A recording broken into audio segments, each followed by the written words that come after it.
বন্ধুরা, একদা এক কৃষক একটি ঈগলের ডিম খুঁজে পায় এবং সেটি তার মুরগির খোয়ারে এনে রাখে। ডিম ফুটে বাচ্চা বের হয় এবং মুরগির ছানাদের সাথেই বড় হতে থাকে। সে মুরগির মতোই কুরকুর শব্দ করত, মাটিতে ঠোকর দিয়ে দানা খুঁটে খেত। সে বিশ্বাস করত সে একজন সাধারণ মুরগি। একদিন সে বড় হয়ে যাওয়া ঈগলটি আকাশের দিকে তাকিয়ে দেখলো একটি বিশাল পাখি রাজকীয় ভঙ্গিতে মেঘের উপর দিয়ে উড়ে যাচ্ছে। সে অবাক হয়ে তার পাশের মুরগিকে জিজ্ঞাসা করলো, ওটা কে? মুরগি উত্তর দিল, ওটা হলো ঈগল, পাখিদের রাজা। কিন্তু তুমি ওদিকে তাকিও না, তুমি তো মুরগি, তুমি অত উঁচুতে উঠতে পারবে না। সেই ঈগলটি সারা জীবন মুরগি হয়েই বেঁচে রইল এবং একদিন সাধারণভাবেই মারা গেল, কারণ সে কখনোই বিশ্বাস করেনি যে তার ডানা আছে যা দিয়ে সে পুরো আকাশ জয় করতে পারে। আজকের ভিডিওটিতে আপনার কাছে একটি প্রশ্ন রাখলাম, আপনি কি আকাশ জয় করার ক্ষমতা রাখা সেই ঈগল, নাকি পরিস্থিতির খোঁয়ারে বন্দী হয়ে থাকা সাধারণ এক মুরগি? স্বাগতম আপনাকে মনিরুল সাকসেস গাইড চ্যানেলে। এই চ্যানেলে আমরা আপনার ডানা মেলার সঠিক রাস্তা দেখাই। আপনি যদি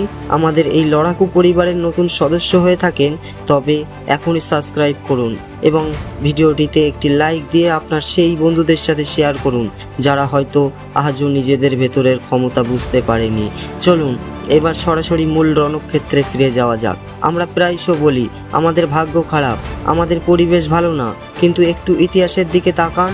আপনি কি মনে করেন আব্রাহাম লিঙ্কন খুব রাজকীয় পরিবারে বড় হয়েছিলেন? এক দরিদ্র কাঠুরের কুঁড়ে ঘরে জন্মেছিলেন তিনি। মা মারা যান ছোটবেলায়, ব্যবসায় বারবার লোকসান, রাজনীতিতে একের পর এক হার, কিন্তু তিনি কখনো মুরগির মতো অজুহাত দেননি। তিনি বিশ্বাস করতেন তিনি ঈগল, আর সেই বিশ্বাসই তাকে আমেরিকার অন্যতম শ্রেষ্ঠ রাষ্ট্রপতি বানিয়েছিল। আবার দেখুন কেএফসির কর্নেল স্যান্ডার্সের কথা। 65 বছর বয়সে যখন মানুষ অবসরে গিয়ে মৃত্যুর অপেক্ষা করে, তখন তিনি না হার মানার জেদ নিয়ে রাস্তায় রাস্তায় মুরগি ভাজা বিক্রি করতে বের হয়েছিলেন। তার রেসিপি 1009 বার বাতিল হয়েছিল।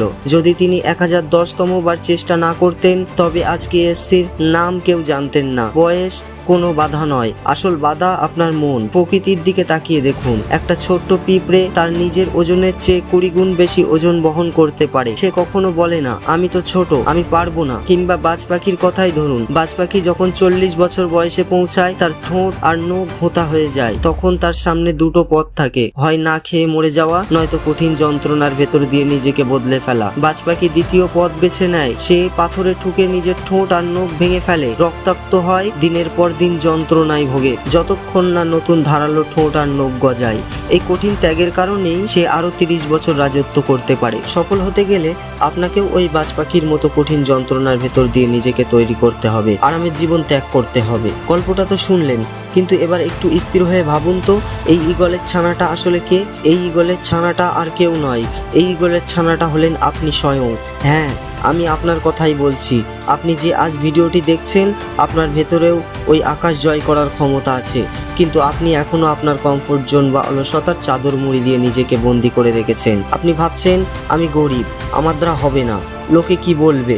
শুনুন, লোকে আপনাকে নিয়ে হাসবে, কারণ আপনি তাদের মতো সাধারণ নন। তারা আপনাকে নিচে টেনে নামাতে চাইবে, কারণ তারা জানে আপনি একবার ডানা মেললে তারা আর আপনার নাগাল পাবে না।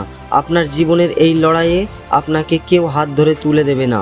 আপনার বাবা মা হয়তো স্বপ্ন দেখছেন, আপনার সন্তান হয়তো আপনার দিকে চেয়ে আছে, কিন্তু ঘামটা আপনাকেই ঝরাতে হবে। আজ যদি আপনি নিজেকে না বদলান, তবে 5 বছর পর আয়নার সামনে দাঁড়িয়ে নিজেকে কি জবাব দেবেন?